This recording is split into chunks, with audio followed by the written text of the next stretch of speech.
Hello दोस्तों, नमस्ते। मैं फिरोज खान आप सभी का स्वागत करता हूं हमारे किरोसा एकेडमी के ऑनलाइन प्लेटफॉर्म के ऊपर। और आज हम एक मोस्ट इम्पोर्टेंट इन्फॉर्मेटिव लेके आए हैं जो हर किसी बच्चे के दिमाग में ये भ्रांति पैदा होती है कि हम ट्वेल्थ के बाद क्या करेंगे, या फिर जो अभी ट्वेल्थ वो भी सोच रहे हैं हम इसके बाद क्या करेंगे। इस सब चीज़ों को हम दूर करने के लिए बच्चों के भविष्य को देखते हुए एक अच्छा सा टॉपिक लेके आए हैं जिसमें बच्चे की भ्रांतियाँ दूर हो सकती है। क्या होता है नर्सिंग, क्या नर्सिंग में सिलेबस होता है, कैसे इन कॉलेजों में एडमिशन लिया जाता है, और कौन कौन सी कॉलेज एलिजिबिलिटी है, इन सब के बारे में धीरे धीरे हम इस प्लेटफॉर्म से बात करेंगे। सबसे पहले हम जीएनएम क्या होती है, बीएससी नर्सिंग क्या होती है, इनमें क्या स्कोप है, आगे जाकर क्या जॉब क्राइटेरिया हो सकता है, क्या एज क्राइटेरिया, इन सब के बारे में हम एक एक करके बात करते हैं। चलो हम बिना समय खराब किए हुए अपने टॉपिक पे चलते हैं। क्या होती है बीएससी नर्सिंग और क्या होती है जीएनएम नर्सिंग। बीएससी नर्सिंग के सबसे पहले अपने को ये जानना पड़ेगा बीएससी क्या होती है। बैचलर ऑफ साइंस नर्सिंग क्या होती है, बैचलर ऑफ साइंस नर्सिंग होती है। और जीएनएम का मतलब जनरल नर्सिंग मिडवाइफरी क्या होता है, general nursing mid wifery nursing, ये होती है बीएससी जो बैचलर होती है।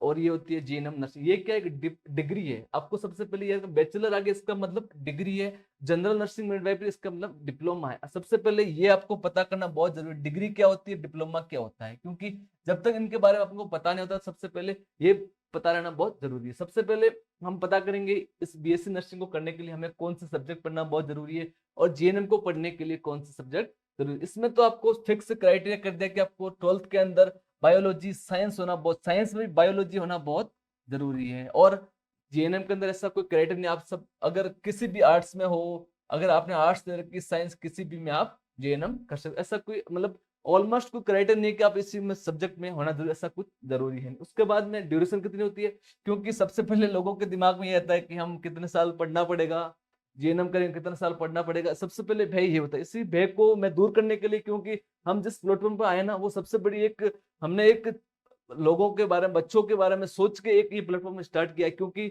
सबसे पहले अपन ऐसा टॉपिक लाके दे देंगे कि उसको समझ में नहीं आ रहा, लेकिन हम क्या सीढ़ी दर सीढ़ी जाएंगे, सबसे पहले बताएंगे कि क्या चीज हम पढ़ाने वाले हैं, क्योंकि हम एक पारदर्शिता के माध्यम से बच्चों को बताना चाहते हैं कि हम क्या लेके आएंगे और क्या आपके भविष्य के बारे में कितना सोच रहे हैं। उसके बारे में सबसे पहले हम बताएंगे कि ड्यूरेशन कितना, ये 4 ईयर का ड्यूरेशन होता है। और जेएनएम है ना जो मतलब विदाउट एग्जाम होता है, लेकिन इसमें ड्यूरेशन 3.5 ईयर का है।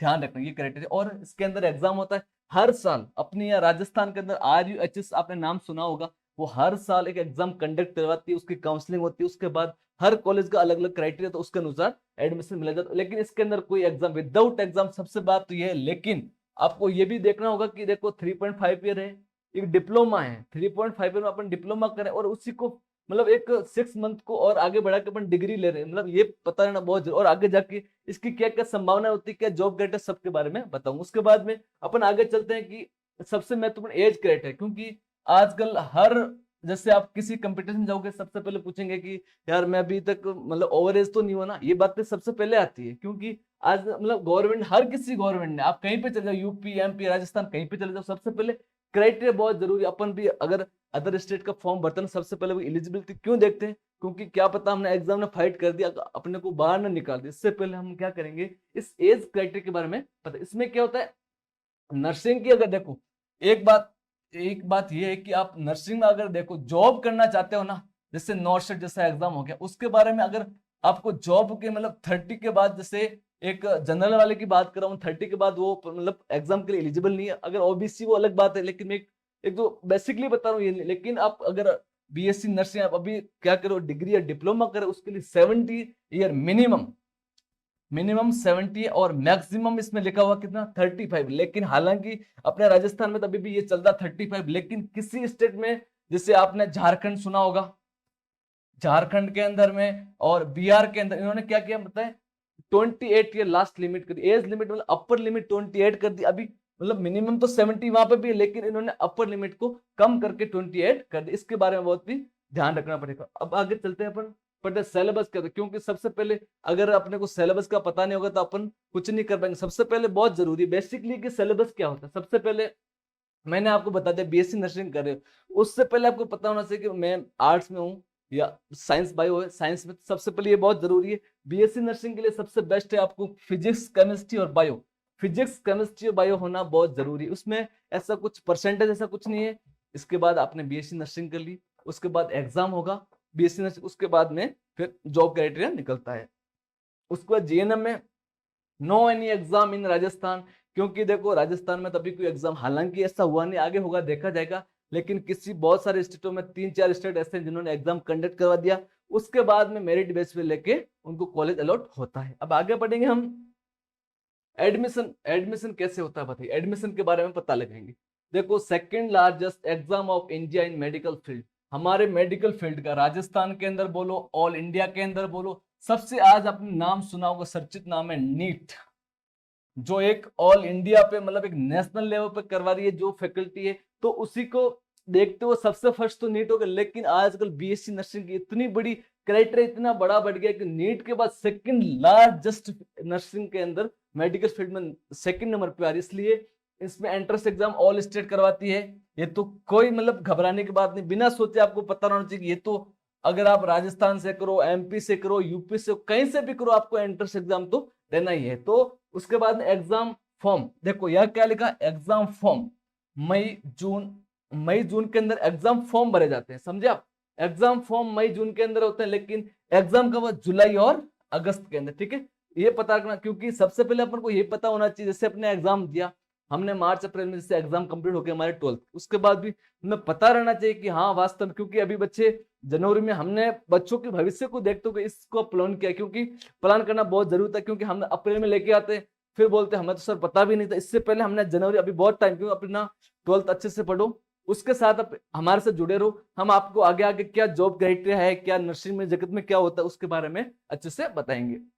मैंने बताया कि एग्जाम फॉर्म तो मई जून में आता है, आपको इसमें कम से कम 1 से 2 मंथ का टाइम मिल जाएगा एग्जाम के फॉर्म के लिए, जो भी मतलब अगर कुछ प्रॉब्लम है तो उसमें अपन चेंज कर सकते हैं। उसके बाद एग्जाम 1-2 महीने का एग्जाम फॉर्म भरने के बाद आपको 1-2 महीने और मिल जाए, किसके लिए, एग्जाम। अभी से आपको तैयारी में, मैंने कहा 12th के साथ 12th अपनी आराम से तैयारी करो, उसके बाद में जैसे आपको टाइम मिले अपने टाइम में, क्योंकि आजकल पता है समय बहुत बहुत बड़ा कीमती है, क्योंकि 1 मिनट के लिए आपको पता है, जैसे अभी तक को पता नहीं चलेगा, सब कुछ घर वाले संभाल रहे हैं, लेकिन जैसे आपको आपकी सोच बढ़ेगी ना, आपको पता चलेगा समय कितना बड़ा बलवान होता है, वास्तव में किसी ने बात की सही की है। इसी के साथ GNM, no any exam in Rajasthan, अभी राजस्थान और यूपी के अंदर कोई एग्जाम नहीं है, ये बात भी ठीक है जीएनएम के लिए, लेकिन only percentage base of counselling. सबसे पहले क्या होगा, अभी इसमें 12th बेस पे, जैसे बीएससी नर्सिंग के लिए तो आपको क्या, जैसे आपने 12th दे दी, उसके बाद एग्जाम होगा, काउंसलिंग होगी, उसके बाद कॉलेज अलॉट होगी, वो तो परसेंटेज के बाद, अच्छे परसेंटेज है उनको अच्छी कॉलेज मिल जाएगी, गवर्नमेंट कॉलेज मिल जाएगी, ऊपर से स्कॉलरशिप फिर भी मिल जाएगी, ये भी बात है। लेकिन एक बात है, जीएनएम जैसे कोई बंदा, अब चलो साइंस वालों के लिए तो सबसे बेस्ट मैं तो कहूँ बीएससी नर्सिंग, आज के जैसा बीएससी नर्सिंग जैसा कोई भी नीट के अलावा इससे अच्छा मेरे को कोई फील्ड नहीं नजर आता, बीएससी नर्सिंग सबसे बेस्ट है, और अच्छी सैलरी भी आप धीरे धीरे आप हमारे से आपको सब बताएंगे। तो देखो बीएससी नर्सिंग के लिए तो राजस्थान और यूपी ने एग्जाम कंडक्ट करवा दिया, लेकिन अभी जीएनएम के लिए कहीं एग्जाम नहीं है आप, लेकिन इसमें परसेंटेज बेस, धीरे धीरे परसेंटेज, जितने ज्यादा परसेंट हो सके उनको अच्छी कॉलेज मिल जाएगी। प्राइवेट में भी आजकल हो गया, क्योंकि साइंस को भी हर जगह महत्व होगा, आपको पता ही है। अब देखो एक आर्ट्स का बंदा है, उसका 70%, एक वो साइंस का बंदा है 65, लेकिन उसके पास जो नॉलेज है ना, आर्ट्स तो चलो अच्छी बात है, मैं नहीं कर रहा हूँ, लेकिन एक साइंस है ना, उसको भी प्रायोरिटी देने लग गया, हर प्राइवेट में जाओ, गवर्नमेंट में जाओ, किसी में भी इसमें आपको प्रायोरिटी मिल गई। अब आगे पढ़ेंगे कॉलेज एडमिशन पैरामीटर। देखो सबसे पहले भय होता है कि कहीं कॉलेज फर्जी तो नहीं है, ये हर किसी के बच्चे में दिमाग में आता है कि यार कहीं फर्जी तो नहीं है, इस चीज को सबसे पहले पढ़ना होता है, वास्तव में बहुत जरूरी है, क्योंकि अपने को पता होता है नहीं, किसी कभी अपने आईएनसी में देखा नहीं कौन सी कॉलेज है, स्टेट में कभी देखा नहीं, कभी यूनिवर्सिटी गए नहीं, तो अपन ऐसा ही होगा। इससे पहले मैं आपको बता रहा हूँ कि आपके साथ गलत नहीं है, उससे पहले मैं एक ये वीडियो इसलिए लेके आया हूँ, नहीं तो मुझे कोई फर्क, लेकिन हम क्या है कि बच्चों को भविष्य को देखते एक बहुत बड़ा प्लेटफॉर्म तैयार करने वाले हैं, आप हमसे जुड़े रहिए, हम आपको सब बताएंगे, ठीक है। आईएनसी क्या होता है, ये बहुत जरूरी, INC Indian nursing council, Indian nursing council क्या होती है बताइए, ये एक बहुत बड़ा आप केंद्र मान लो, क्योंकि नर्सिंग का अपडेट डाटा हो, नर्सिंग का हो, अपनी इस मेडिकल फील्ड का डाटा हो, सब आईएनसी होगा। अगर आईएनसी में अप्रूवल है तो इसको कोई रोक नहीं सकता, किसी दुनिया में रोक नहीं सकता, ये बात भी सही है। उसके बाद स्टेट, अब देखो अपन ने बोला आईएनसी रजिस्टर, लेकिन उसने अभी स्टेट में नहीं करवाया अपना तो भी कोई मतलब नहीं, क्योंकि दोनों जगह होना बहुत जरूरी है। आईएनसी अप्रूवल हो गया, स्टेट रजिस्टर्ड होना, उसके बाद यूनिवर्सिटी, क्योंकि बड़े बड़े यूनिवर्सिटी होते हैं, यूनिवर्सिटी कहीं और होती है, कॉलेज कहीं और लगती है, फिर उसमें क्या है कि वो मजे वाली बात नहीं है, फिर अपने को परफेक्ट, क्योंकि अपन एडमिशन एक तो अपना सबसे बड़ा मैंने क्या बोला, time. Time is most important, क्योंकि एक एक मिनट हमारे लिए बहुत बहुत कीमती। आप मतलब धीरे धीरे आप आगे बढ़ोगे जब पता चलेगा वास्तव में सर ने सही बात की थी, ठीक है। टाइम बहुत मैनेजमेंट, टाइम क्यों, जब तक अपने को एग्जाम में आप एग्जाम दिया आपने, सबसे पहले कॉलेज का पता लें, आईएनसी है, स्टेट है और यूनिवर्सिटी लेवल का पता करें। आगे बढ़ते हैं हम, स्कॉलरशिप, क्योंकि सबसे पहले मन में यही आता है कि यार हमने इतनी बड़ी फीस देने हैं, 50,000 देने हैं, कभी लाख रुपए देने पड़ते हैं, क्योंकि भविष्य की बात है। लेकिन ऐसी बात भी होनी चाहिए कि वास्तव में छात्रवृत्ति मिलती नहीं मिलती है। देखते हैं अपन, स्कॉलरशिप 100% रिफंड किसके लिए, ये देखना किसके लिए, SC, schedule caste, ST, BPL और फिजिकल हैंडीक्राफ्ट, है ना। इसके लिए क्या पता 100% रिफंड का किसने, सिर्फ एससी, एसटी, बीपीएल और पीएच के लिए, मतलब फिजिकल हैंडीक्राफ्ट। सम स्टेट 50%, हमारे यहाँ पे 100% भी मिलती है, कई स्टेट 50% भी देते हैं, ठीक है। आगे बढ़ते हैं हम, बीएससी नर्सिंग और जीएनएम नर्सिंग के फीस का स्ट्रक्चर, क्योंकि बहुत जरूरी है। अब देखो, आपने एग्जाम दिया, अच्छे नंबर आ गए, परसेंटेज अच्छे बन गए, तो आपको कोई नहीं रोक सकता, सीधा आपको कहाँ जाना, गवर्नमेंट। कहाँ जाना है, क्योंकि परसेंट अच्छे हैं तो आपको कौन रोकने वाला, बताओ। आपने एग्जाम दे दिया, आपका काम एग्जाम था, अच्छे नंबर आ गए, अब आपके पास प्रूफ है, कोई आपको नहीं रोक सकता कि कौन सी एडमिशन आपको अच्छे से मिलेगी। 5 से 20 की, मतलब 5 से 20,000 रुपए, मतलब कुछ है ही नहीं इसमें आपको एडमिशन का, मतलब गवर्नमेंट आजकल इस जमाने में अगर गवर्नमेंट कॉलेज में एडमिशन बहुत बड़ी बात है। कहीं आप गांव में बात करोगे ना कि उसका बच्चा एक गवर्नमेंट कॉलेज में पढ़ रहा है, मतलब एक बहुत बड़ी बात होती है ना। इसलिए एम्स, देखो एम्स फैकल्टी है जो 5, सिर्फ 5 की, मतलब कुछ है ही नहीं उसमें भी। अगर उसमें क्या भाई, एग्जाम से बच्चे, अगर आपकी मेरिट अच्छी बन रही है, परसेंटेज अच्छे, तो आपको कोई नहीं रोक सकता है, आप अच्छे से एम्स के अंदर ले सकते हो एडमिशन। अब पढ़ेंगे प्राइवेट के बारे में। अपन ने गवर्नमेंट पढ़ लिया, एम्स के बारे में पढ़ लिया, अब प्राइवेट कॉलेज 70 से 90 के, किसके लिए, एग्जाम। वैसे आजकल एग्जाम ही कंडक्ट कर उसके बाद ही लिया जाता है, पहले तो लाओ पैसे लाओ और सीट, अस्सी वाली बात है। अब ऐसा कुछ नहीं है, देखो 70 से 90 मतलब 70 से 90,000 रुपए, 70 से 90,000। और अगर आपने एग्जाम नहीं दिया, वैसे अब एग्जाम होता है लेकिन डोनेशन भी देना होता है, अगर आपने आपके मतलब आपने एग्जाम दिया, नंबर नहीं, उसमें डोनेशन भी देना, कब कितना, 1 लाख 2 लाख, वो मतलब अपन कुछ नहीं कह सकते, वो उनका कैरेक्टर अलग चीज। मैं बता रहा हूँ क्योंकि सबसे पहले अपन को गवर्नमेंट पे ध्यान देना है, बाद मतलब प्राइवेट में जाना ही क्यों है, समझे आप। अच्छे से नंबर लाओ, आराम से नंबर आ जाएगा। उसके बाद देखें जीएनएम नर्सिंग, मतलब फीस स्ट्रक्चर क्या होगा। सबसे पहले गवर्नमेंट के बाद मैं क्यों दे रहा हूं, मुझे पता है इसमें, मतलब गवर्नमेंट आप अभी से तैयारी करना, आपको कोई नहीं रोक सकता है ना। अगर गवर्नमेंट सिलेक्ट हो गए ना, कोई नहीं रोक सकता है, आप बड़े बड़े नौकरी एकदम अच्छे से दे सकोगे।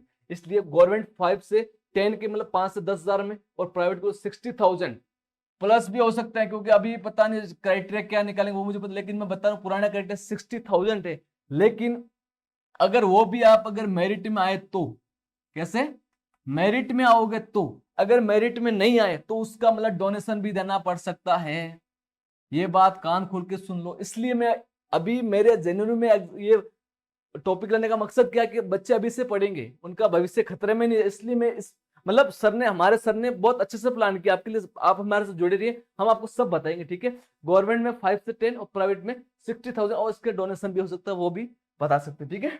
आगे बढ़ेंगे हम, सबसे बात, क्योंकि हम जिस दिन एडमिशन लेते हैं ना, जिस दिन अपना एडमिशन आता है, तो घर वालों की पता है, एक सपना होता है कि मेरा बेटा बहुत बड़े ख्वाब लेके जा रहा है, कुछ हमारे लिए अच्छा करेगा, वो तो होने भी चाहिए, क्योंकि सपने हर माँ बाप के तो अपने खुद के होते हैं यार।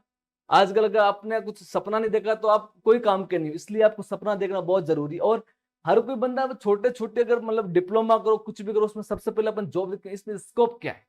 सबसे पहले क्या पूछेंगे, कोई बंदा आ रहा है कि बोल रहा है आपको कुछ जीएनएम करने के, सब आगे क्या है स्कोप, ये पूछेंगे ना। हाँ, तो मैं सबसे पहले आपको स्कोप के बारे में क्यों बता रहा हूँ, मुझे पता जॉब क्रिएट, ये देख लो आप, नॉर्सेट सबसे बड़ा कंडक्ट करवाना, हमारा भारत का सबसे बड़ा, मतलब नर्सिंग फील्ड के अंदर सबसे, अगर बीएससी नर्सिंग की और वो नॉर्सेट नहीं था, ये कोई बात थोड़ी हो सकती है। इसी तरह मैं कह रहा हूँ, नॉर्सेट एक बहुत बड़ा, हमारे भारत का सबसे बड़ा एग्जाम कंडक्ट कर नर्सिंग के फील्ड में, नॉर्सेट। जो अभी तो एक बात और है, अच्छे से एक बात और आपको याद रखनी पड़ेगी, पहले तो एग्जाम एक ही होता था, लेकिन बच्चों के भविष्य को देखते हुए हमारी सरकार ने क्या किया पता है, 2 एग्जाम कट, अभी जैसे अप्रैल में एग्जाम वापस है, जैसे आप है ना, जैसे आपने अपनी 12th कंप्लीट की, उसके बाद बीएससी नर्सिंग कंप्लीट की, जैसे उसके बाद अप्रैल के अंदर वापस फर्स्ट एग्जाम होगा, मतलब अभी नॉर्सेट 6 आने वाला है, समझे आप, ये नॉर्सेट 6 वो आपको सब बताऊंगा। लेकिन एक बात है कि 2 एग्जाम ये बहुत बड़ी बात है, एक एग्जाम एक करवाना, एक 2 करवाना, क्योंकि अगर कोई बंदा चलो कोई टैलेंट है अच्छा है वो उसको निकल जाएगा, लेकिन एक बार और मौका मिल रहा है हर इसी साल, मतलब साल बहुत बड़ी बात, मैंने बोला समय बहुत कीमती है। ट्विटर, नर्सिंग ट्विटर मार्सा बनने के लिए जिपमेर, आरएमएल, बीएचयू और एएमयू, बीएचयू आपने सुना होगा, एएमयू, इन सब में अब जीएनएम के बारे में पढ़ेंगे। जीएनएम नर्सिंग के अंदर क्या, staff nurse second grade, CHO, NSM, ये जो अभी लेटेस्ट चल रहा है, हमारी सरकार ने, मतलब कुछ लोगों ने इसको अच्छे से एग्जाम होने नहीं दिया, इसलिए सरकार ने बच्चों के भविष्य देखते हुए वापस एग्जाम कंडक्ट कराने का सोचा है, ठीक है। और उसी के साथ आगे staff nurse NHM, national health mission, जो राजस्थान के सेकंड ग्रेड के एग्जाम होते हैं वही होता है, फॉर नॉर्सेट या any central government hospital job by GNM. मैंने बीएससी नर्सिंग के बारे में बता दिया आपको, अब मैं जीएनएम के बारे में क्यों, बहुत सारे लोग हैं बोले जीएनएम के बाद क्या करेंगे, बहुत कुछ है भाई, अभी और सुन ले, बहुत कुछ है जीएनएम के अंदर, बहुत कुछ है, ठीक है ना। फॉर नॉर्सेट या any central government hospital job by GNM, 50 bedded hospital experience, सबसे पहले एक्सपीरियंस ले लो। कोई बोल रहा है हमें एक्सपीरियंस नहीं चाहिए, चलो साहब कोई बात नहीं, जो मैं तो कह रहा हूँ सबसे बेस्ट तो सैलरी भी आएगी और आप एक्सपीरियंस लोगे, ये बात है। चलो बोला कि हमें काम नहीं करना, हमें मेहनत आगे, चलो कोई उसके लिए भी है। Post basic BSc nursing course जो भी 2 ईयर का होता है समथिंग, ठीक है, 2 साल के अंदर आपको एक तो जीएनएम कर ली आपने, राजस्थान का दे दिए सब, मतलब हर स्टेट के नहीं हुआ, उसके बाद नॉर्सेट कंडक्ट करना, 50 बेड का एक्सपीरियंस लो, ये भी नहीं है, चलो पोस्ट बेसिक बीएससी कर लीजिए, सबसे बड़ी बात है। इन दोनों में क्या फर्क है वो आपके पास देखो, अब देखो दोनों को मैं मिले जुले, देखो BSc nursing, GNM nursing, job get NORCET, अब देखो इसमें लगते ही आपके 85 के, अब देख लो बल्ले बल्ले हो जाएगी ना, जिस दिन ये अकाउंट में आने स्टार्ट हो जाएगा आपको पता है कि वास्तव में लाइफ क्या चीज होती है, ठीक है। ट्विटर, जिप में, मतलब सबकी सेंट्रल गवर्नमेंट के जितने भी एग्जाम है ना, उन सब में क्राइटेरिया सेम होता है। और जाते जाते अभी 85 तो मैंने स्टार्टिंग की बताइए, जाते जाते कितना 1,25,000 रुपए, मतलब अभी स्टार्टिंग तो मैंने ये बताइए, और उसके बाद मतलब कितनी जाएगी आप सोच भी नहीं सकते हो, ठीक है ना। उसके बाद स्टाफ नर्स, इनके बारे में मैं कहता हूँ जीएनएम के लिए बॉस्ट, अब देखो और तो कुछ नहीं कर सकते सीएचओ एनएसएम के अलावा, क्योंकि जब बीएससी नर्सिंग वाला बंदा तो अच्छे से दे, लेकिन जीएनएम वाला इसमें आने के लिए मैंने आपको क्राइटेरिया बता दिया, या तो आप एक्सपीरियंस ले, एक्सपीरियंस नहीं ला सकते हो तो आप पोस्ट बेसिक कर लीजिए। मैं तो कहूंगा बीएससी नर्सिंग कर दीजिए अभी से, क्योंकि अभी आपके पास मैंने 12th वालों को देखते हुए और अच्छे से आगे के लिए बनाया, ठीक है ना। फॉर नॉर्सेट मैंने आपको बता दिया, अगर आप एक्सपीरियंस लो सबसे बड़ी बात है, नहीं लो तो उसके बाद बीएससी नर्सिंग कर दीजिए। सबसे मेन बात है टाइम को खराब नहीं करना चाहिए, ठीक है। इसी के साथ मैं अपना टॉपिक यही खत्म करता हूँ। जय हिंद, जय भारत।